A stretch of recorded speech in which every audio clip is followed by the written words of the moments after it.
That's it. Pencils down. Our final 5-star rankings are complete, and we are revealing 1 through 32 in a matter of minutes. Who made the cut? Who's on the outside looking in?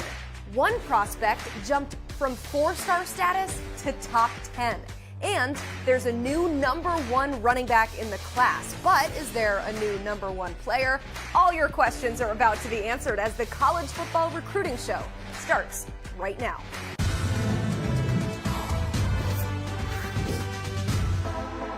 Big show today alongside Blair Angulo. I'm Emily Proud. Please submit your comments, questions, concerns, and we will answer them live. Also, our friend Gabe Brooks, who is part of our rankings team, will be in the chat answering your question throughout the show. I already see that chat. It is very exciting. A lot of activity, so let's get right to it and do some headlines.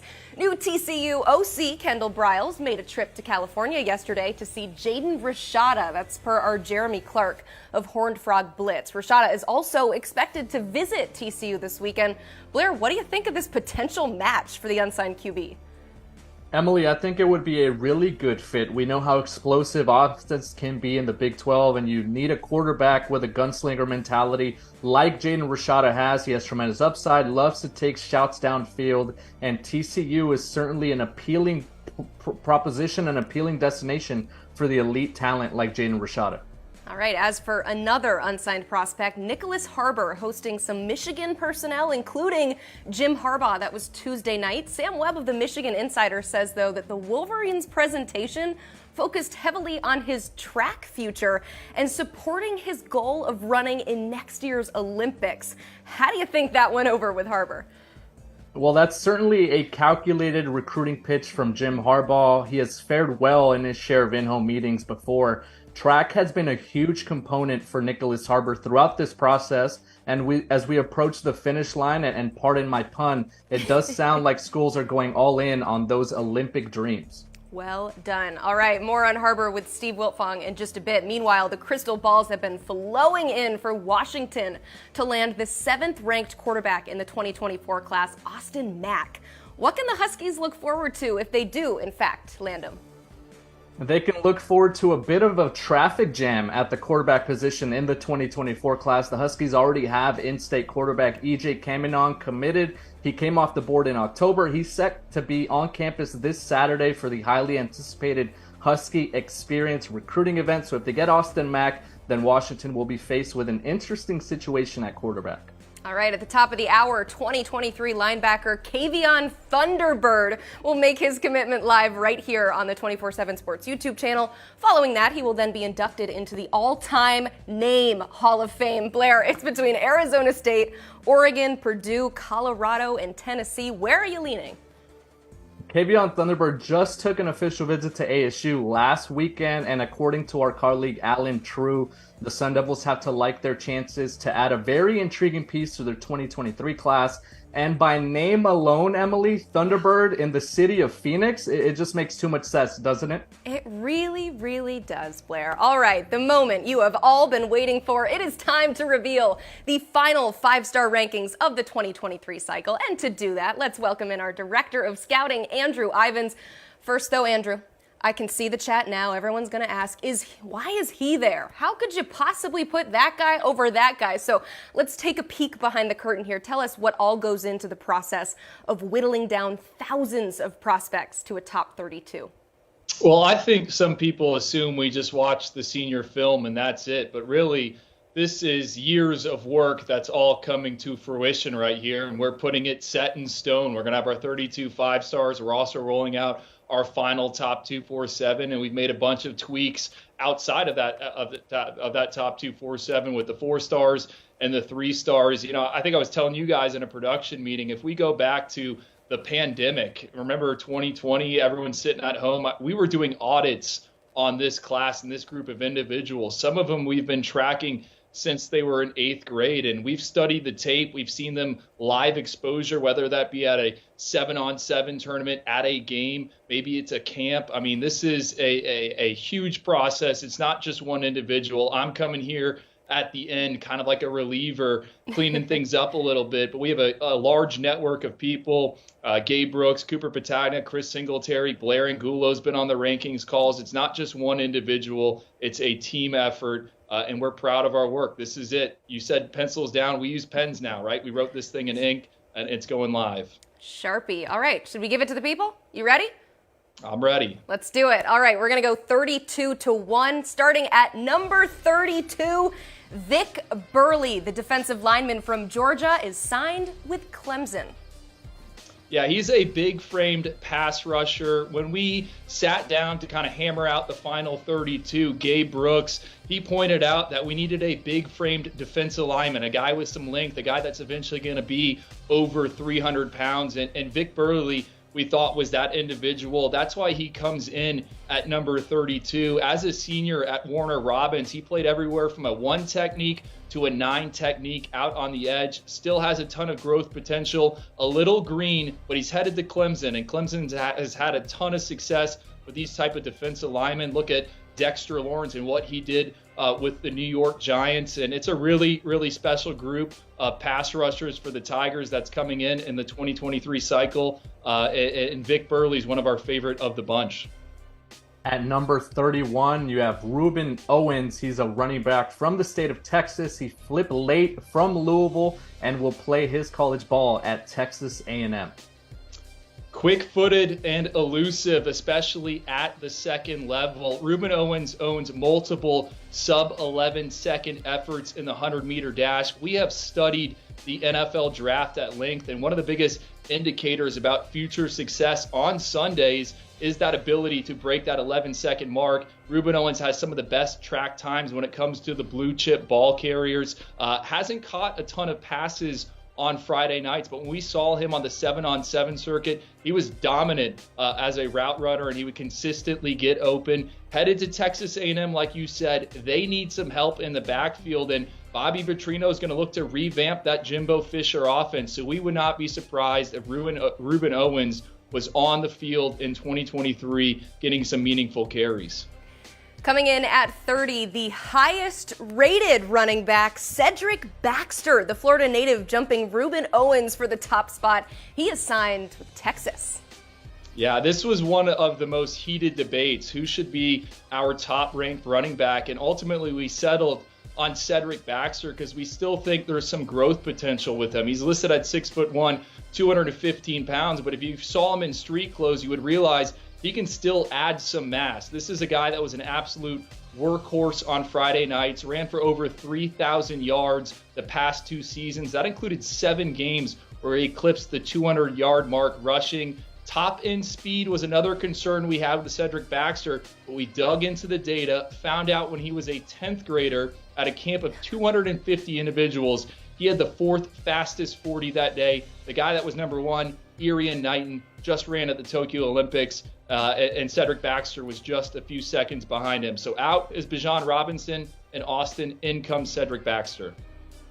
Checking in at number 29, Jonel Aguero, a safety from the state of Massachusetts. He is signed with the 2-time national champion Georgia Bulldogs. Blair, you mentioned Massachusetts, right? They're kind of known for their hockey players, but it's quickly turning into a football hotbed. The Bay State had 8 selections over the past 3 years in the NFL draft. Jonel Aguero previously attended IMG Academy as a youngster, tested off the charts there. He had a 4.5 in the 40-yard dash, 4.2 shuttle, and a eye-popping 40-inch vertical jump. I call him a battering ram of a safety. He loves contact. He seeks out contact. And he's headed to Georgia, where they kind of just move guys around in that back end in the secondary. I think Kirby Smart and the Bulldogs are going to get creative with him. And I think Jonel Aguero is going to be another guy from Massachusetts headed to the NFL at some point down the line. Coming in at 28, Yonze Pierre, the edge rusher from Alabama, rose 63 spots to cement 5-star status and is one of 4 5-stars signed with Alabama. Yeah, Emily, he was kind of a yeti for us throughout the recruiting process. We liked what we saw on tape, but we didn't have any live exposure or any measurements or anything like that. Well, he shows up to the Alabama-Mississippi game. He was awesome then. Then he comes to San Antonio for the All-American Bowl, and he absolutely took over. I keep telling people he had one of the most audacious hits I've seen in that type of setting. He popped off Dante Moore's helmet. I think he's a new age 3-4 jack linebacker. He can attack that corner. And what's scary is his best football is probably still ahead of him. And Alabama tends to get the most out of those guys. So great pickup for the Crimson Tide, someone that we think will make an impact in the SEC. Cornerback A.J. Harris is number 27 on the list. He's from the state of Alabama, but has signed with Georgia as the Bulldogs look to reload in the secondary. Blair, I call him a technician, and when you dive into the tape on A.J. Harris, I think one of his most impressive performances came early on in his senior season. They played IMG Academy. He was matched up with all those talented wide receivers, was only targeted twice in coverage, gave up just one catch. So we love to see that. And then when you dig into AJ's profile, there's a lot to like. He spent part of his youth in Germany playing soccer. I think those quick feet, loose hips, they show up in his game. I call him a route jumper. He's physical, and he loves to make plays on special teams. He blocks kicks. He's returned the football for scores, whether that be on punts or kickoffs. Kirby Smart's getting another good one in A.J. Harris, and he is technically sound and buttoned up. Probably a guy that can see the field year one. At 26, DeSean Womack, the Maryland native, is coming off a monster senior year with 15 sacks. The edge rusher is currently signed with LSU. He's a guy that we fell in love with back in the summer at Future 50 camp. And you mentioned it, that senior season there at St. Francis Academy, they played a national schedule, and he continued to find ways to dent protection. Now, is he an edge player, an interior guy? I lean towards him being more of someone that makes an impact in the middle, but I think he's going to be deadly on those stunts. He can get home, come around the corner, get after that quarterback. Headed to LSU, LSU has had 5 pass rushers selected in the NFL draft over the past 3 years. We think DeSean Womack is one of the next guys up. At 25, it's Javen Williams, an offensive tackle from the state of Pennsylvania. He is staying in state, a huge recruiting win for the Nittany Lions. He is signed with Penn State. Pennsylvania state record holder in the shot put. We love that. My guy Gabe Brooks loves that. But you put on the tape and you see an absolute mauler. Javen can get to the second level, loves to put his face mask on a linebacker, steer them out of the way. We list him as an offensive tackle. Would not be surprised if he eventually slides inside. But if you're Drew Aller, Nick Singleton there in State College, you have to be smiling, because this is a guy that should be able to make an impact in the trenches for years to come there at Penn State. At 24, our first wide receiver, Hiken Williams, the Sunshine State pass catcher, was named the Broward County Athlete of the Year by the Miami Herald and is signed with Florida State. Yeah, he's, I think, probably the biggest boom or bust prospect in our top 32. He is a freak athlete. I remember this time last year, I went to see him play basketball, and I left in awe. He was running up and down the court, throwing down dunks, coming down with rebounds. He's special, and he's big. We compare him a little bit to Julio Jones with his body type. I think Florida State's going to have to kind of break him down, teach the finer points of how to be a wide receiver, create separation on Saturdays. But if he hits, he's going to hit big time for FSU. A nice win for Mike Norvell in the Seminoles in South Florida. That's an area where they're trying to get more and more active.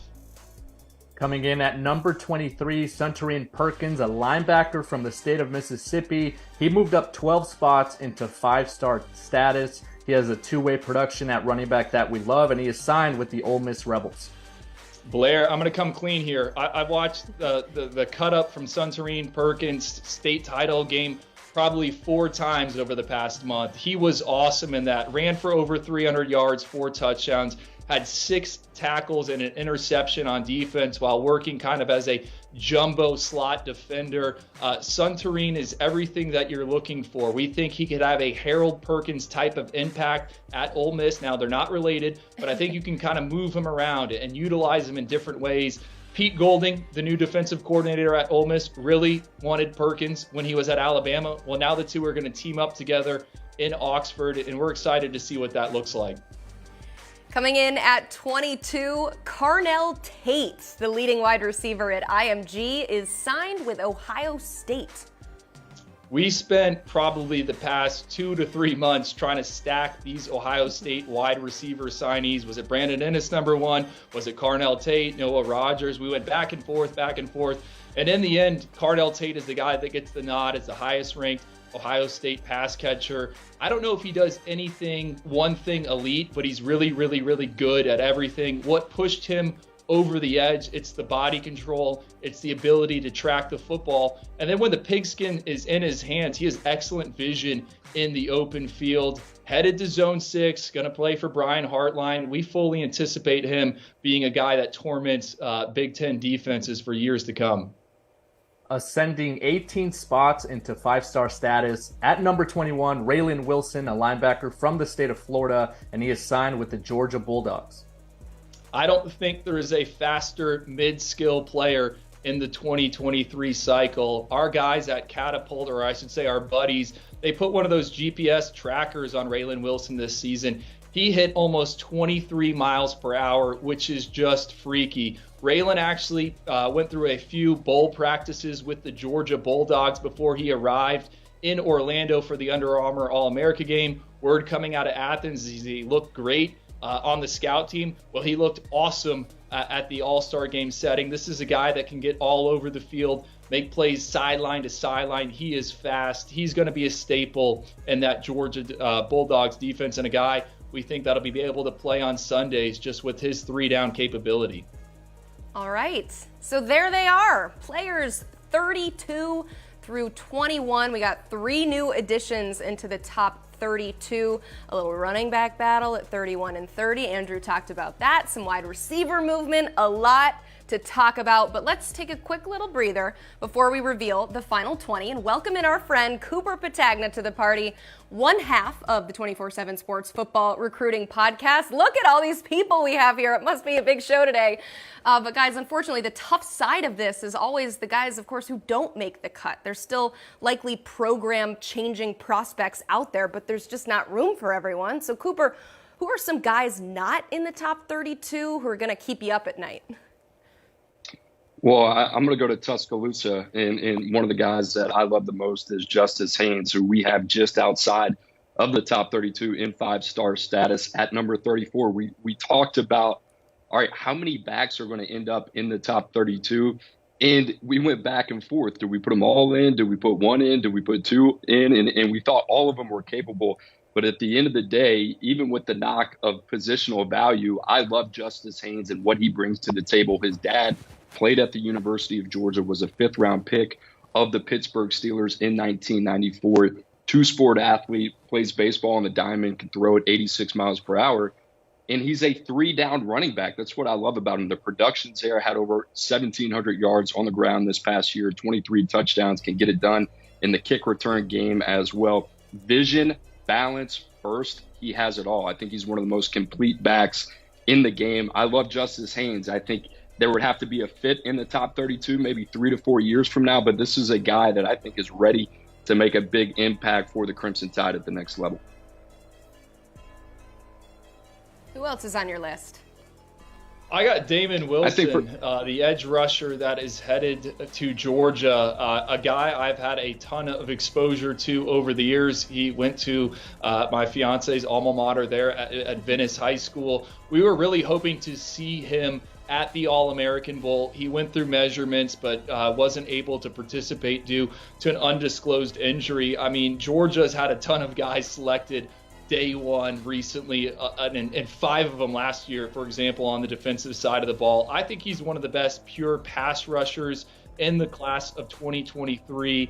He's explosive. He was a guy that was on my freaks list. Pound for pound, he's super strong, only 230 pounds, but he bench presses 390 pounds, back squats 500 pounds. I think at Venice, he was asked to do a variety of different things. He's going to get to Georgia, and they're just going to tell him, go. Give him the green light to get after the quarterback. So I would not be surprised if we look up in 2 or 3 years and we regret not having him in that 32. But at the end of the day, you only got 32 spots, so someone's got to be on the outside. Cooper, Andrew mentioned how tough it was to stack up those Ohio State wide receivers. Just how difficult was that decision?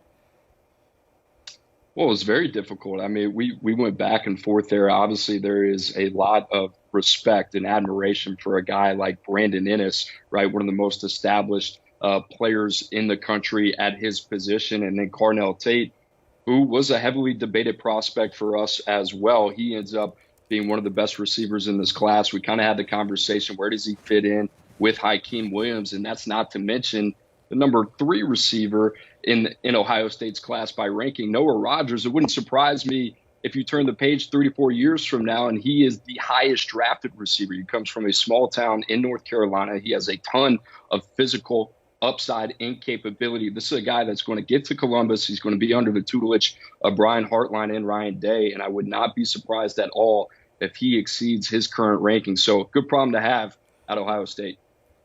And Andrew, finally, Desmond Ricks, a guy that you're saying is going to keep you up at night, make you lose some sleep. How difficult were those discussions and talking about where to put him? Well, this is the one that Cooper kept bringing up, right? We finalized the rankings, and he's like, hey, what about Desmond Ricks? Was our number 1 ranked cornerback in the class of 2024. He reclassifies to 2023, already 18 years old, so this is his appropriate grade. But when you talk about checking off boxes, he's over 6 foot. He runs a 4.5 in the 40-yard dash, and he's got ball skills. We saw that. We were hoping maybe one of these corners would kind of separate themselves at these all-star games. Didn't really happen. Liked what we saw from Desmond Ricks at times, but still has a ways to go. Now the good thing is he's going to Alabama, right? We know Nick Saban has a hand in what happens with those defensive backs. So we wish we probably had more cornerbacks in there. Desmond Ricks, we talk positional value. Would have maybe liked to get him in there. And, now we got to live with it, right? Quick follow-up on that. Only 2 corners in the top 32 that will have 5-star status. Outside of that, over the last 2 years, there have been 9 players, 4 last year, 5 the year before, at the cornerback position that have been selected in the first round. So from a positional value standpoint, one of these guys, whether it's a guy like Desmond Ricks, whether it's a guy like Jelani McDonald, is going to hop up into that top 32, or maybe a name that we're not even talking about. But that would be my bet right there, Desmond Ricks. All right, Cooper, do not move a muscle. We have some more 5-stars to reveal, but we will bring you back on in just a sec. Let's go to number 20. He is the man known as Pancake Honcho. It's Samson Okinlola. The offensive tackle out of Massachusetts is signed with Miami. Committed on the 24/7 Sports YouTube channel with those green and orange flapjacks. No, look, I think there isn't a more twitchy 300-pounder out there. Another guy from Massachusetts, right? You see on film, he is much bigger than the guys he is blocking. So we had some questions about how he would handle himself against other elite players. And at the All-American Bowl, he answered all of our questions. He had a great week down there. We decided to keep him right here inside the top 32. I love his kick step. I think he can protect the corner. I also think he could be a drive blocker, power-based player. Mario Cristobal in the Hurricanes needs some help on the offensive line. To us, Samson Okinlola, the Pancake Honcho, whatever you want to call him, we think he's a guy that has a chance to play year one. And if you're in Coral Gables, that's what you want to hear after a rough 2022 for the Hurricanes. At number 19, from the state of Arizona, Deuce Robinson. He's the number 1 rated tight end in the 2023 class and also has his sights set on the MLB draft this summer. He is currently uncommitted. There was a time when we didn't have any tight ends in our 32, and I took a step back and I said, hey guys, look, tight ends are not only becoming weapons on Saturdays, but they're also becoming weapons on Sundays. We're seeing it in the NFL. And then we see Deuce Robinson at the Under Armour All-America game. He showed a ton of wiggle as a route runner. He is 6'6". He's got excellent ball skills, and you put on the senior tape, there's a clip on there where he's returning a punt for a touchdown. He's like a big deer running down the field. I mean, it's pretty rare to see a tight end returning a punt for a touchdown. I love the Darren Waller comp we have for him. I think he's a guy you flex out in the slot, and he's a red zone mismatch when you get down inside the 25. So someone is going to be getting a really good player next Wednesday on signing day when he decides. Georgia, Texas, USC, Oregon, Alabama, all involved in that recruitment. Coming in at 18, Jurian Dickey, the wide receiver out of California, is signed with Oregon. Emily, I love this guy. Back in the summer at Overtime's OT7 event, no one could cover his nice little post corner route. He caught touchdown after touchdown. His senior season got derailed by a knee injury, but we loved what he put on tape as a junior. He's a thick, big frame wide receiver that is a yak machine. So yards after catch and yards after contact. He's a threat to score with the ball in his hands. He's headed to Oregon. I think he's a guy that they're going to scheme some targets up to, move him around pre-snap, get him the ball in space. But he checks off a lot of the right boxes for us. The highest rated linebacker in the class checks in at number 17, Anthony Hill. He will play his college ball in state for the Texas Longhorns and Steve Sarkisian. Yeah, Blair, we kind of went back and forth about who should be linebacker one for us, and ultimately it came down to Anthony Hill being the most complete of the bunch. You're seeing these clips here on the screen. He's excellent when it comes to just coming downhill. I've compared his burst kind of to like a sports car changing gears. It's super fast, also can drop back into coverage. Had a great week in San Antonio at the All-American Bowl, and everyone wants to talk about what Texas did on the offensive side of the ball in the 2023 cycle, and for good reason. Well, I think Anthony Hill has a chance to be a difference maker, has a chance to be a star in Austin on defense for the Longhorns. Coming in at 16, Zalance Herdt, the defender turned offensive tackle out of Louisiana, is also signed with his hometown team, LSU. First day of Under Armour All-America game practices, I texted Cooper and I said, he just looks like an NFL tackle. He is over 6'5". He is lean. He has a super aggressive punch. And all week in Orlando, we thought he was the top pass blocker. And then you start talking with the coaches there and they say, hey, this kid wants to learn. He wants to get better. And it's pretty rare to hear that. I mean, most of the time, those kids are just there for vacation. So Zalance Herdt, we really like that. We think he has a ton of upside. LSU already has two bookend tackles, Will Campbell, Emory Jones. They're both young. Now they got Zalance Herdt coming in. I mean, the future of the Tigers line looks super bright. And our player comp for him is Ronnie Stanley. And I think people forget about this. Brian Kelly had Ronnie Stanley at Notre Dame. So excited to see what BK is going to do with Zalance Herdt. Let's head over to the nation's capital for the 15th overall player, Nicholas Harbor. He's the highest rated athlete, can play some edge, can play some tight end. We don't know yet where he will play. He remains uncommitted. He's the guy that snuck out of Area 51. You saw it at the beginning of the broadcast, him running the 100-meter dash and the 200-meter dash and his goals of being in the Olympics. I showed up to the Under Armour game, and I'm going to be honest, I had a ton of question marks about him as a football player. You heard some negative feedback from analysts and college coaches, and then it took one 7-on-7 session for me to be sold. He is a special talent, over 6'5", 225 pounds. You overheard the defensive backs kind of tasked with covering him, and they said, hey, when he takes one step and comes at you, it's hard to react. Huge catch radius, needs to improve the hands, but man, if he gets it together, he's going to be a special one. We changed our comp on him to Kyle Pitts. Remember Kyle Pitts, what he did at the University of Florida on the outside, you kind of moved him around. We think he could have a similar impact. And the last thing I'll say on Harbor, a lot of people want to focus on what Harbor isn't now, and they don't think about what he could be at some point down the line. That's why he stays in the 32 for us. We think he could be a really, really good one. Next up at 14, Cormani McClain, the corner out of Florida, has been at the top of the recruiting headlines for the past couple of weeks as he is now committed to Colorado. Yeah, they call him money. That roller coaster recruitment, I think, raised a lot of eyebrows. But at the end of the day, this is a guy that has what you're looking for in a new age cornerback. He's tall, he's long, he's fast, he's got ball skills. Remember, his first 2 years playing defense, right, those first two seasons, he had 19 interceptions. We didn't see that type of takeaway percentage or production really with anyone else in the class of 2023. I kept joking, why do guys throw at him?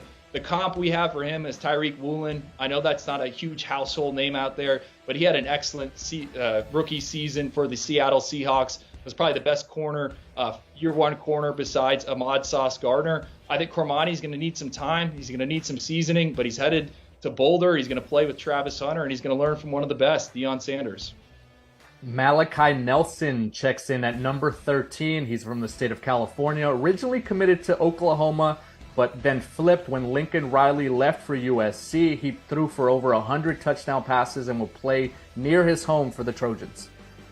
Yeah, Blair, he slides back a few slots in the rankings, but we still absolutely love Malachi Nelson. I think he's just a pure distributor of the football. You're seeing these clips right here. I was at this game when he came down to South Florida and took on American Heritage. I think his ability to scramble, keep his eyes downfield, create plays off script is super unique and some of the best stuff we've seen in the class of 2023. You know, USC has Caleb Williams. He's eventually going to head off to the NFL, and I would not be surprised if the next QB1 in Los Angeles for Lincoln Riley is Malachi Nelson. He has all the tools to be special and be a good one in the Big Ten at some point down the line. Remember, they're leaving the Pac-12.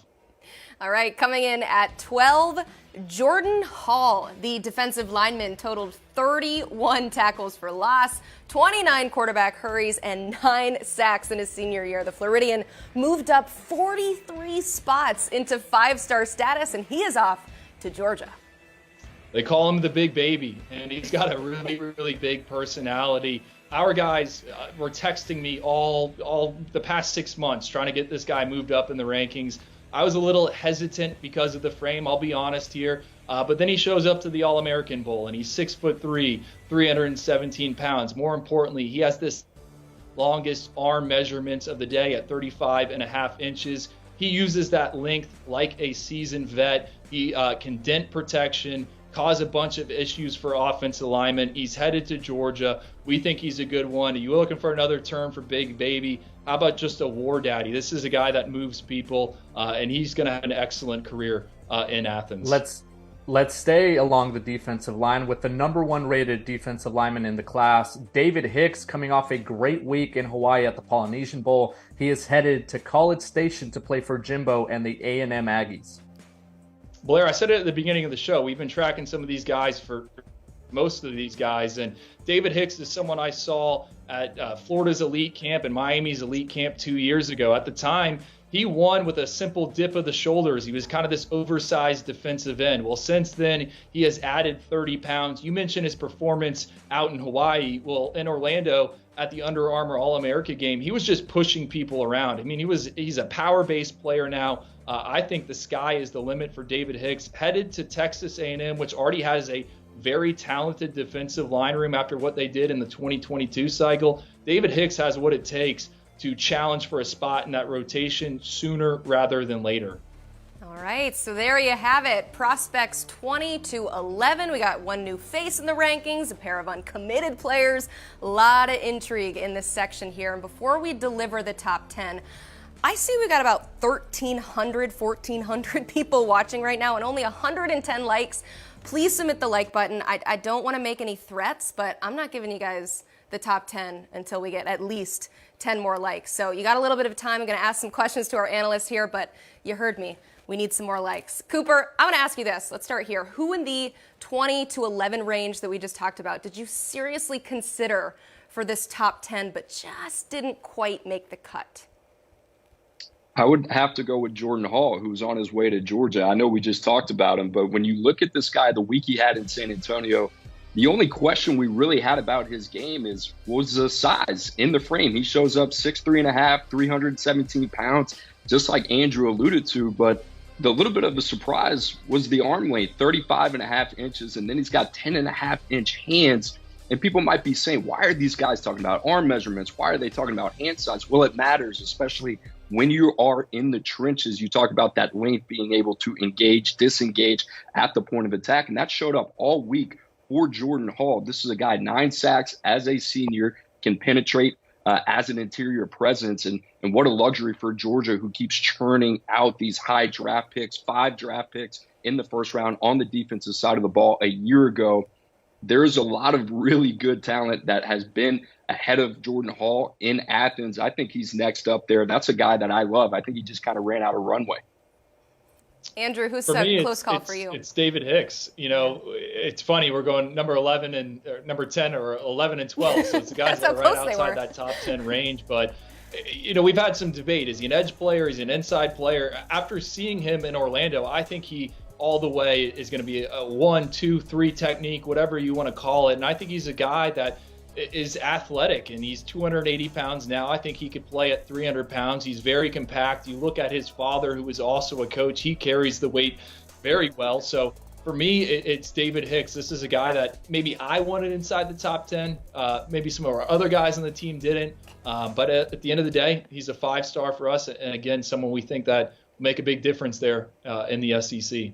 It is a collaborative process. Thank you to everybody who listened to me. I should have shot a little bit higher than 10. I think we got like 200 likes when I said that. So I really do appreciate it. And you have officially deserved it. You have earned it. It is time for the top 10. We're going to get analysis from both of our analysts here. So get excited. And we're going to start at number 10, the 2022 Elite 11 MVP, Jackson Arnold, the quarterback out of Texas, making the move into the top 10, and he is signed to play for Oklahoma. Emily was also the Gatorade National Player of the Year, a kid that was at the Under Armour All-America game. I feel like I keep saying that, but I thought he was the best player in practice all week. And if I'm being honest, he might have been the best quarterback I've seen at that event in 6 or 7 years. This guy is a gamer, 28-3 over the past 2 years, and one of the highest classifications there in Texas. He can run the RPOs. He can create outside the pocket. He can throw it all over the field. Big fan of Jackson Arnold. And if Cade Klubnik, who was in a 5-star for us in the 22 cycle, if he can play as a freshman at Clemson, then I think Jackson Arnold can play as a freshman there at Oklahoma for the Sooners. Emily, I love everything about Jackson Arnold. Andrew kind of talked about his resume a little bit, 28-3 at Denton Guyer, but this is a guy who had a touchdown to INT ratio of 67-8. So he really doesn't turn the ball over. Outside of that, over 7,600 yards passing, another 1,800 yards on the ground over the past 2 seasons. He had 38 touchdowns on the ground as well. I mentioned all this because he's really the one guy in the top 32 that has that element to his game. I talk about timing, anticipation, accuracy. You look at quarterbacks, you want to see the command in the presence in the huddle. That's exactly what Jackson Arnold has. I love everything about his game. I love the fit in Norman with Jeff Lebby. I think this guy's going to be really hard to hold off. We talked about Cade Klubnik being that guy last year, pushing a guy like DJU. You turn the page a year later, all of a sudden that's Cade Klubnik's show. I'm not saying that's going to happen, but Jackson Arnold, he's ready to play now. Checking in at number 9, Adeboye, an edge rusher from the state of Missouri, a huge riser, moved up 28 spots into 5-star acclaim after a monster week at the Under Armour All-America game, a big-time pull for Brent Venables and the Oklahoma Sooners. He's a ball of clay, someone that looks like they were created in Madden in that creative player mode. He's got the length, he's got the height, he's got the elite testing numbers. We liked his tape as a junior, took a massive step as a senior, and then at the Under Armour All-America game, I mean, he kept turning heads. That was the number one guy we talked about in our group chat, just PJ, and how far he's come. And I still think his best football is ahead of him. I mean, he can unlock so much more. He should do that at Oklahoma. What's crazy with PJ is his brother just wrapped up a productive career at Northwestern. He's likely going to go day 2 of the upcoming NFL draft. And PJ's much bigger, he's much faster, and he's much longer. So just something to marinate on a little bit as we talk about PJ. Jason Owe is the comp for us, the former Penn State defensive end who went to the Baltimore Ravens. Him coming out, he didn't have a ton of production, was a guy that was still figuring things out. I think that fits for PJ. He's still figuring out, but man, at some point down the line, he's just going to be an absolute animal off the edge if he can avoid setbacks and keep progressing. I love that player comp for PJ right there. And Jason Owe, a guy that we recruited heavily at Michigan, who played a little bit of upright himself around the edge, was raw. And then a guy You fast forward, he ends up being a top 32 pick for the Baltimore Ravens. But you said it, Andrew. How about Oklahoma? Premium position value, right? 2 players now inside the top 10. We just talked about Jackson Arnold, your cornerstone on the offensive side of the ball. That's what you got here potentially in PJ Adeboye, a shade under 6'5", 240 pounds, a 7-foot wingspan. He had a 4.88 over the summer and a sub 4.4 shuttle. So in terms of the physical traits, he's elite. I think the biggest hesitation for us as a group was seeing him live, and you got to see him in Orlando, Under Armour. He checked all the boxes. And you said it, this is a guy right now who's only scratching the surface of his potential. You put him under Brent Venables in Norman. I can't wait to see what happens with him. Coming in at number 8, Caleb Downs, the highest rated safety, totaled over 1,000 yards and 25 touchdowns on offense. He is a Georgia native, but signed with Alabama. I think he is the safest player in the class of 2023. I know Cooper is going to agree with me because we already talked about it this morning. The Max Preps National Player of the Year. He's a guy that led Mill Creek to its first ever state title as a junior. I think he scored in 8 different ways. If he wanted to be a running back, he probably could have just signed with a Power 5 school. His calling card is on the defensive side of the ball. He's super instinctive. He likes to hit people. He's a film junkie. I went back to our initial audit of this class. So that was back in 2020. I wrote down in my notes, I said, probably going to be a 5-star. Well, guess what? Caleb Downs ends up being a 5-star. He finishes in the top 10 for us, headed to Alabama. We talked about what Nick Saban does with the guys in the secondary. He's got the goods, and he's going to be a good one. He puts us safe in safety. I know that's corny, but I love this guy. We talked about it earlier on our podcast today. That comes out after this show, but I love Caleb Downs, everything he brings to the game. You talk about checking boxes right throughout the evaluation process. You look at the genes. His dad played in the NFL. His brother's at North Carolina. His uncle is Dre Bly, one of the best cornerbacks I think we've seen over the past 20 or 30 years. So outside of what he has in genetics, he's a 3-phase player. The football instincts, intelligence is absolutely off the charts. You can play him in the deep hash. He can come down, cover the slot. You can also put him in the box. So the amount of versatility that he has is kind of why he has such an elite value. Reminds me a little bit of Minkah Fitzpatrick in terms of his utility and what Alabama and Nick Saban's going to be able to do with him. I think he's going to see the field early in Tuscaloosa. At number 7 is wide receiver Zechariah Branch from Bishop Gorman in the state of Nevada. He is wide receiver number 1 in this class, a speed burner, a huge factor as a return specialist as well. And he's also a prolific track star who is already on campus at USC. Blair, me and you talk about this all the time. We've been calling Zechariah the closest thing to Tyreek Hill in the class of 2023 and really just in recent years. I mean, no one has come close to the cheetah, but Zechariah, I mean, he is that. He is a guy you can line up in the slot. He'll take a top off a defense. You could also throw him a quick slant, and he could take that 70 yards for a score. You mentioned his return skills at the Under Armour All-America game.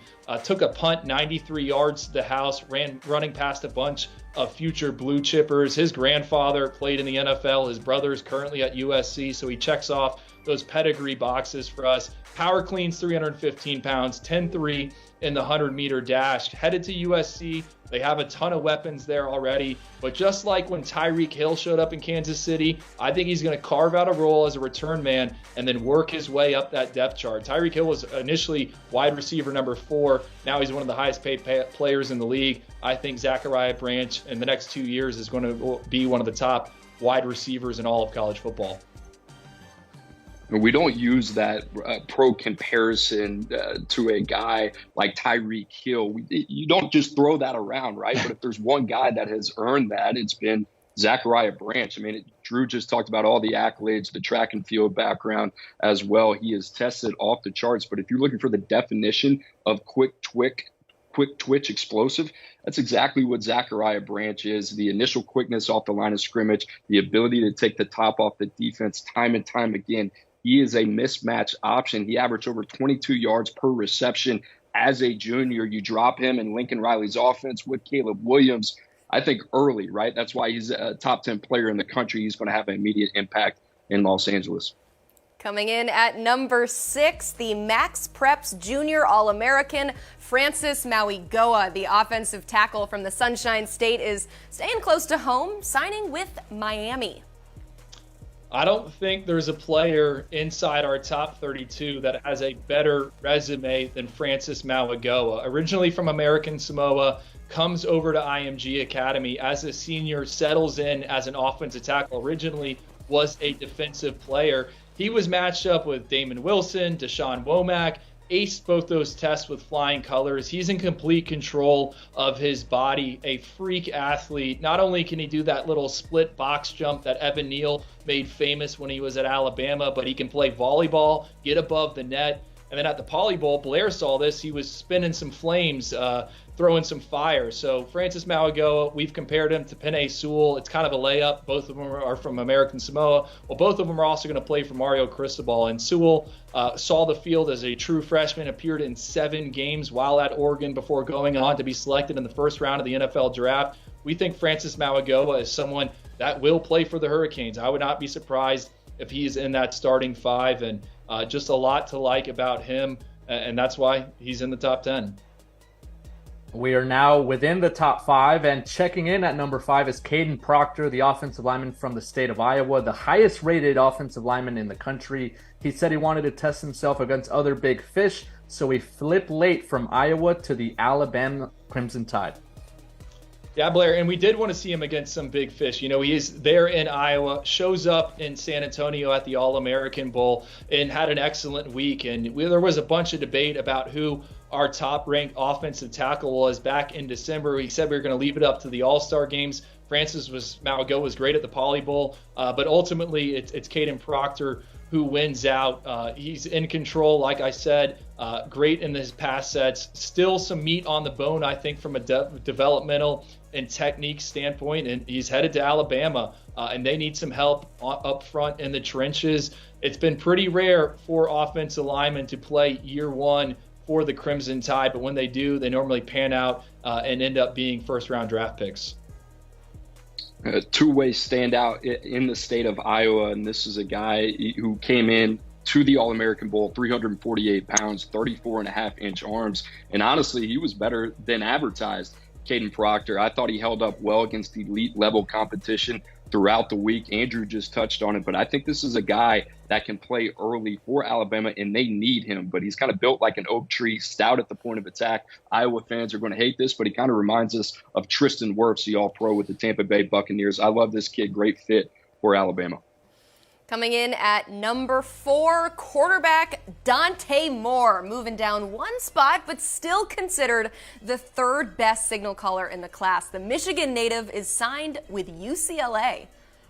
This might surprise some, him moving back 1 spot after what he did at the All-American Bowl. But Emily, I want to point out, we gave him a grade of a 100, right? And I think in previous years, and maybe in future years, he would be the number 1 player. It just happens to be that there's also some really other good players in this class of 2023. He is a 4-year starter. He's also the youngest quarterback in the top 247. Led his team to a state title as a junior. Didn't have a ton of talent around him as a senior, but still made a bunch of plays. Mentioned what he did in San Antonio, 4 touchdown passes. He was 15 of 17. He was excellent. Just a guy that loves to compete, never one to back away.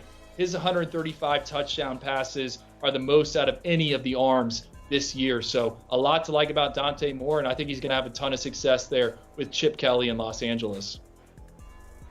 40-11 as a starter at Martin Luther King. This is a guy that completed just above 69% of his passes, one of the best completion rates of any quarterback in the top 247. I can go on and on about the statistic production that Dante Moore had at the high school level, but I just love the confidence Dante Moore plays with. He's such a cerebral player, the ability to have the feel for the game and the confidence as well. Drew, we saw it in San Antonio, 4 touchdowns, as you mentioned, but outside of that, he was really comfortable in his own skin throughout the week. We talk about plug-and-play players at every position, and the quarterback position is really one of the most difficult to evaluate. A really good situation that he heads into in La La Land with Chip Kelly. I think he changes the dynamic of that program, and I can't wait to see what Dante Moore does. At number 3, Keon Keeley, an edge rusher from the state of Florida, one of the alpha dogs from the All-American Bowl week in San Antonio, was formerly committed to Notre Dame, but will be making plays on Saturdays for Nick Saban at Alabama.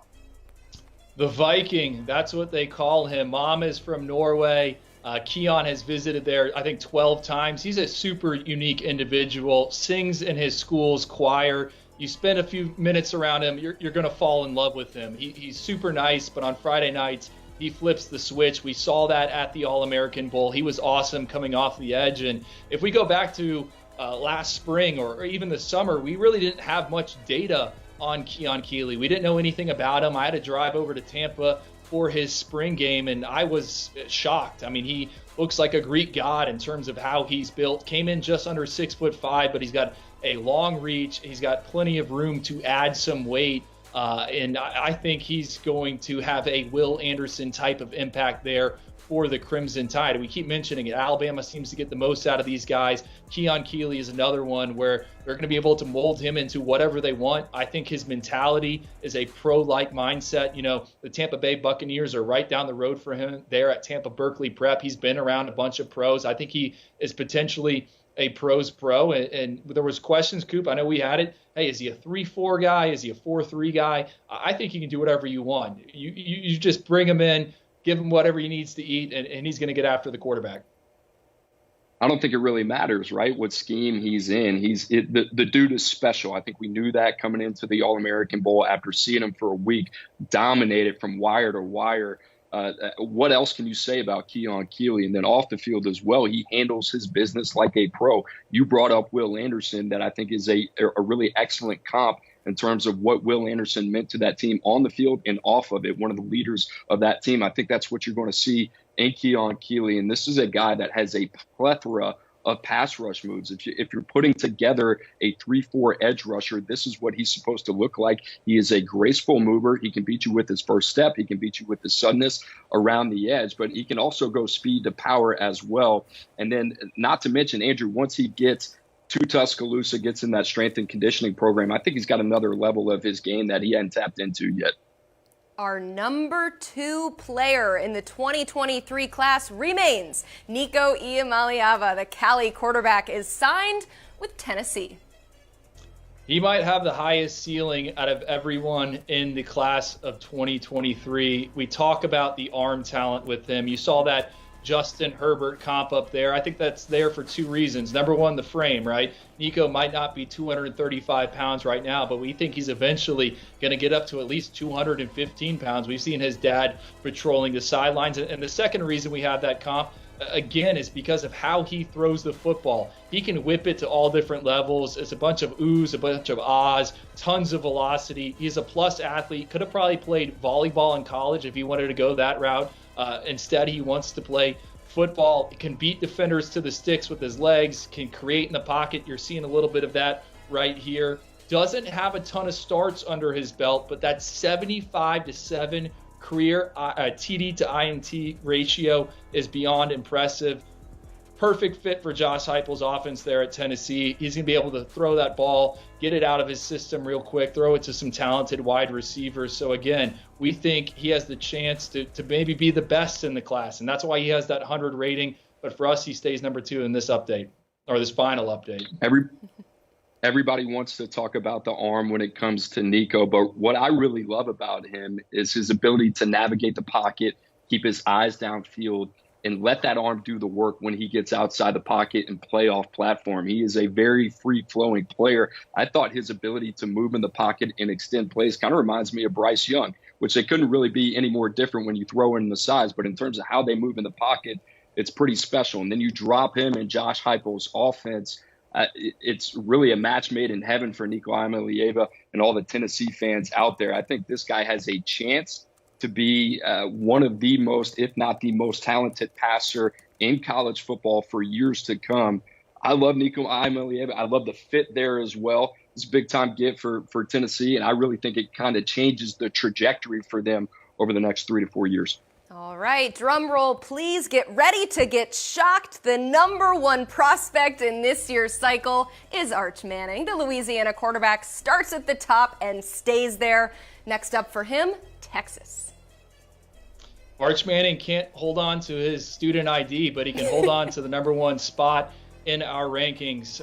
We get the noise, right? Everyone talks about it. Arch Manning didn't throw at this. He didn't go to this. He didn't do that. Well, my question to everyone that brings that up, have you sat down and watched Arch Manning play a game? Because he is a special individual, right? We think he has the highest floor of all the quarterbacks here in the 2023 cycle.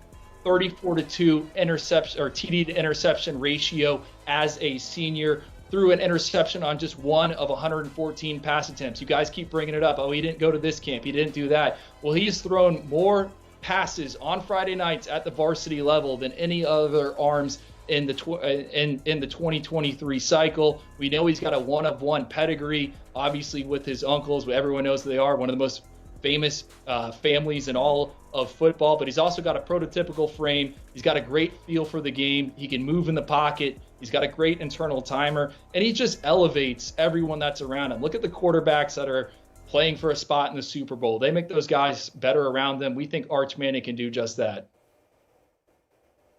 All right. Yeah, 33-9 as a starter. Sorry, Emily. Last thing, I got to get in as number one player in the country real quick, but I think Andrew hit on it.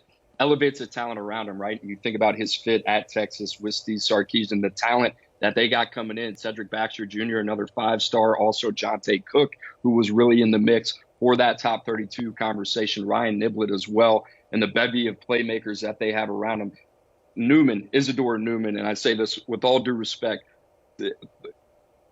they are 33-9 over the last 4 years because of Arch Manning, not in spite of Arch Manning. I think this is a guy that, with the year behind Quinn Ewers, I think he's ready to play, but I think he's going to get better and better. High floor player, but I think he's got a lot of meat left on the bone as well. Okay, let's take a look at the top 10 for the class of 2023. And for the first time since 2020, the quarterbacks take the number 1 and number 2 spots. The last QBs to do it, you might have heard of them, Bryce Young and DJ Uiagalelei. In total, we got 4 quarterbacks in our top 10, and we're going to continue to talk about that. Andrew, I'm shielding my eyes from the chat right now. People have opinions, but explain to me, why did Arch Manning maintain his status not just as the best quarterback, but the best player in this class? I mentioned it, right? The floor. It's one of the highest floors out there. I think you know what you are getting in Arch Manning. Think about when Trevor Lawrence was selected by the Jacksonville Jaguars at number 1 overall. He had all the tools. He had the resume, and it's the same thing again with Arch Manning. We mentioned that touchdown to interception ratio. That's super impressive. So is the reps on Friday nights. I don't care about the camps and what he's done there. And did he do 7-on-7? No, that's fine for us. It's just the body of work. It's the frame. It's how he plays the game. We keep mentioning the competition. This is the same school where Odell Beckham came out there in New Orleans. So Arch Manning for us, there was some debate. We talked about maybe moving Keon Keeley there. Then it was Nico there. Ultimately, we settled on Arch Manning for all those reasons. We like what we've seen. We've studied him, I think, more than anyone else. Cooper has gone and seen him play twice, and he just checks the boxes. Yeah, you also talk about one of the youngest quarterbacks in the class, right? He's only 5 days older than Dante Moore, which is something that you take into consideration as well. But the most passing attempts, obviously the most established resume, Dante Moore into that conversation as well, and one of the lowest interception rates. So when you look at the body work, people want to talk about pedigree. Pedigree absolutely factors into this. You take that into consideration. I love the Joe Burrow comp. For me, yes, Arch Manning has everything that you look for. He's 6'4", he's 215 pounds. That's what you look for in the quarterback position, but he's athletic. He can navigate the pocket. He can climb the pocket. He keeps his eyes downfield. And like Andrew said, he's a high floor player. You know what you're getting, but he's only going to get better with experience. And I think Arch Manning's best football is ahead of him. Everybody wants to talk about Arch Manning being a finished product right now. I don't even think that's close to the case. So when you put all those factors together, I think we felt very comfortable leaving Arch Manning as the number 1 player in the country. All right, guys, transparency is very important to us. We're not just going to drop the rankings and walk away. So you guys have asked some really good questions here in the chat. I'm going to start here with a great one that I'm pretty sure I've asked in some production meetings before, so it's good for everybody to get a good answer to this. Andrew, how do you update the rankings when the season has already been over for a month and half of these kids are already on campus? Look, I mean, we are a team of just a few individuals. It'd be impossible for us to continue, watch everyone in one setting. So we're continuing to go back, and it's not just that huddle highlight tape that you can go find on Google. No, we're watching full games. I'm talking about 60, 75 plays and going through that. Yes, a lot of these kids are already on college campuses, but we got those live exposures to them at the All-American games. That's the best against the best. Sometimes these kids from small towns, they don't see any elite talent. So that's how we can do it. Take in different feedback, different considerations. It's a continuous evaluation process. We're always continuing to collect data. And if it was up to me, man, we would have these rankings go all the way through the summer so we can get those senior track numbers accounted for and the basketball season and all that stuff. But at some point, we got to put an end to it. And that's what we're doing tonight.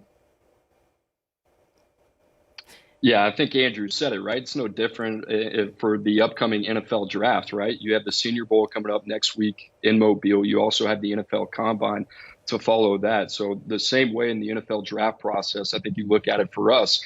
And as Andrew said, a guy like Centurion Perkins, who we have not had live exposure to, is able to make that jump into the top 32. Same with yonze Pierre, because we get to go see him at an all-star game like the Alabama-Mississippi all-star game. And then the same deal with our partnership with the All-American Bowl, our ability to height, weight these guys, get around them, see them for the week, see elite on elite for the entire week. That's a big part of the process, especially when you're trying to evaluate guys coming from lower levels of competition.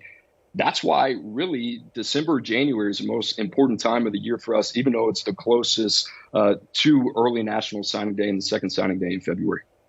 You guys also need a bit of a break, too. I mean, if you're just ranking these guys constantly, you got to work on the 2024 class. We're already talking about the 25 class. So sometimes you just got to write it in Sharpie and just step away from the work. All right, we got another question here. And guys, don't forget, we do have Steve Wiltfong coming up in just a bit. He's going to give us the latest intel, but we want to get to your questions.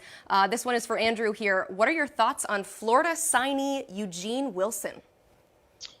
Yeah, he's the guy we talked about on the podcast this morning, and I said we were going round by round in our rankings. So I think Eugene Wilson's somewhere around 100, and I said, hey, would not be surprised if this guy went day one, day two in the NFL draft. The first time I ever scouted Eugene Wilson, he was playing safety at a 7-on-7 tournament at UCF. He had no offers at the time. Went up, talked to him, found out his dad won a pair of Super Bowls with the New England Patriots. You start studying him. Had the fastest 40-yard dash at the Under Armour All-America camp there back this past spring. Really elusive playmaker. I think he's exactly what Florida needs. Should he be a little bit higher in our rankings? I'm comfortable with where we have him. He's dynamic, got a little dinged up there as a senior, but I call him a blur on tape. He can take a pass, turn it, a 10-yard gain into a touchdown or a chunk play. So really big fan of Eugene Wilson. I think he's going to do big things in Gainesville, and he's going to give them something they haven't had since Kadarius Toney was there. Let's get in one more question here, Andrew. This one from Cody. Why Anthony Hill over Raylan Wilson? Comes down to size and versatility. We talked about Raylan Wilson being such a fast linebacker and all his speed markers and what he's done. The thing is, he's probably close to being maxed out. I think he's been 213 pounds since we first found him as a sophomore. I don't know how much bigger he's going to get. Probably eventually going to play at 230 pounds. On the flip side, Anthony Hill, much bigger frame. And I think he's a guy that can also get after the quarterback, provide some value as a pure pass rusher on third down. And I wouldn't ultimately be surprised if that's where maybe he settled in as. Again, we went back and forth. Gabe Brooks, me, Cooper, Chris Singletary. Anthony Hill was the guy for us. Raylan Wilson was right behind him. We're big fans of both individuals, but it was just the versatility. Think a little more to Anthony Hill's game, than Raylan Wilson. I'm a big fan of both of you two individuals. Thank you so much for joining us on this show. We really appreciate all the great intel and the rankings. all the hard work that you do. It is not just about today. There's a lot that goes into it. Hey, you can hear more from them on the brand new 24/7 Sports Football Recruiting Podcast. New episodes drop every Tuesday, Wednesday, and Thursday, wherever you get your podcast. And on the latest episode, the duo really go further in depth on the guys who just missed the cut in the rankings. You got a little taste of it just a few minutes ago, but if you ever wonder maybe how much time and attention goes into each and every player, you're going to want to check that out. So now that we have our 5 stars, it would not be a college football recruiting show without some intel, especially since 2 of the top 32 will take their decision down to signing day. So let's say hello to our director of recruiting, Steve Wiltfong. Steve, let's start with Nicholas Harbor. Why not? What's the latest on his recruitment as he heads to Eugene this weekend? Yeah, the 5-star athlete will take his first recruiting visit to Oregon. But he's been there around the track meet 2 years ago. I'm getting an echo right now. So, but Nicholas Harbor taking an official visit to Oregon this weekend, and I think this is a program that has a lot of runway still in this process. Dan Lanning was in a Monday ago. This past Monday, the head track coach comes in, so they're hitting him from all directions. He's going to take his official visit where his family will learn more about the school and the program. But I think with Oregon's track record, with what they've been able to do with guys that have played football and also run in the Olympics. They've had a 4x1 that's been all football players before on the Oregon track team. So that relationship that the football program and the track team have together and them working together on this recruitment down the stretch, I think Oregon has really moved the needle. Now, when he took his official visit to Maryland, he hung out with Mike Loxley, hung out with the school president, hung out with the school AD, hung out with one of the top orthopedic surgeons in the state. I think Oregon's going to try and match that. I think he'll get a lot of time with Phil Knight. I think he'll get a lot of time at the medical facility that Phil Knight and his wife built that cost $1 billion. I think that he'll get some time with their sports media department there. And so Oregon, I think, has a chance to really move the needle this weekend with what they can offer him as a guy who wants to run in the Paris Olympics and a guy that wants to be an NFL football player and then a guy that wants to potentially be a doctor or a sports broadcaster. Steve, Oregon is also after Roderick Pleasant, and he's also an Olympic hopeful. What's the latest with his recruitment as it pertains to Oregon? Yeah, a lot of similarities there because I think the Oregon track program, I'm told, is all in on Roderick Pleasant. I think that's a guy that they view could be maybe the fastest guy in the world one day. And so that's a guy that, both the football staff and track staff covered at Oregon. Now, obviously, I read your guys' reports at the Polynesian Bowl, Blair, and I know USC is very much in the mix for Roderick Pleasant. I think it's one or the other here for him down the stretch. He's a priority recruit for both. All right. A lot of twists and turns in Jaden Rashada's recruitment. Since he was granted his release from Florida a couple weeks ago, he's visited Arizona State, TCU. So what's next as his recruitment continues, Steve? Yeah, well, he's expected to be back at TCU this weekend, first time at TCU this weekend, coming off a visit to Arizona State last weekend. Now, that was a visit to Arizona State. His brother lives in the Tempe area, so he got a chance to hang out with him, tour the campus, and then sit down with the coaching staff that he's very familiar with. Kenny Dillingham recruited him for a long time, first at Florida State, then at Oregon. So that was Rashada knows what he's getting with Kenny Dillingham, and so does his family. They talked about the offense that they produced at Oregon, talked about Bo Nix's development under Kenny Dillingham at Oregon, and now it's an opportunity for him to go see TCU and see how he fits in with Sonny Dykes. He has a past relationship with Kendall Briles, but I'm told this is a big visit to get him around Sonny Dykes and see how those two mesh together. TCU obviously had a high-powered offense. Max Duggan was a Heisman finalist, and TCU made the college football national championship game. So they have a lot to sell. Washington, Cal, some of the other contenders in there for Jaden Rashada, but Arizona State and TCU obviously in good position. All right. Lastly, Deuce Robinson is the other uncommitted 5-star. The expectation is that his decision will also come down to next Wednesday. So what are you hearing in the final days of his recruitment? Well, nobody knows more about Deuce Robinson than Blair, but on my end here, I still think George is in really good position with Deuce Robinson because of the way that they developed the tight end position. This is a young man that, like Nicholas Harbor, has lofty goals in multiple sports. He's a guy that wants to play baseball at the highest level, and he wants to play football at the highest level. And I think he's making decisions purely based on who can develop them and get them to that point. And Georgia's track record at tight end right now, with the way they've been able to develop Bowers and Darnell Washington and find ways to get them on the field at the same time, and both can really succeed, is real enticing to him. Not to mention he just has a great relationship with Todd Hartley, Kirby Smart, and that coaching staff. But USC still a factor down the stretch, as Blair has reported. Texas is a program that I'm still not sleeping on here late with Deuce Robinson as Sarkisian, or as the Texas staff coach Sark went in December, but Jeff Banks has one more in home to utilize. So Texas still has a swing in their belt as well here down the stretch with Deuce. I said lastly, Steve, there had been a lot of question marks about whether or not Steve would, or whether or not Deuce Robinson would make it out on the road this coming weekend, the final visit weekend, and it sounds like he will not be going to any other places. That would leave one official visit left on the table. It was maybe Oregon. It doesn't sound like he will be in Eugene. And I spoke to a source close to the recruitment who told me he would be shocked if it wasn't Georgia for Deuce Robinson. I think that's how much momentum the Bulldogs have gotten with the number one tight end in the class. And if it wasn't Georgia, someone said that the only thing that could pull him away from Athens is a professional baseball career full time. So it sounds like Georgia has really kind of set the tone here. I would not be shocked though if it ends up being USC, if it ends up being Texas, because this has been a recruitment that's been all over the map. Another source told me that this has been just one of the crazier ones that they've monitored, just because there's so many different factors involved.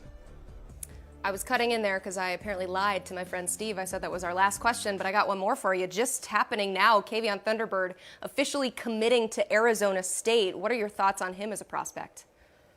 Well, he's a guy that's got a lot of upside and traits there, and it's a big pickup right now for Arizona State here as they try and get some more momentum here. But he's 6'1", 250 pounds, athletic second-level defender from Chicago, Kenwood there, that had a really good offer list there, choosing Arizona State over Colorado, Oregon, Purdue, and Tennessee. But a very productive football player, over 100 tackles as a senior, forced 2 fumbles, recovered 3 more.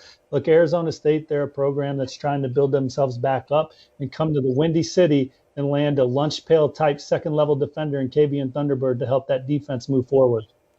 Steve, thank you so much for all of that. You can check out some new episodes of the Wiltfong Whip Around on the 24/7 Sports YouTube page every Monday and Friday. And we are officially less than 1 week out from signing day. A lot of the guests that you saw on today's show will be in studio on Wednesday for a signing day coverage all day long, starting at 9 a.m. Eastern. Then at 5 o'clock, we have a very special edition of this show, the College Football Recruiting Show. Blair, I am exhausted. I don't know about you. That was a lot of fun, a lot of great 5 stars and prospects that we talked about on today's show.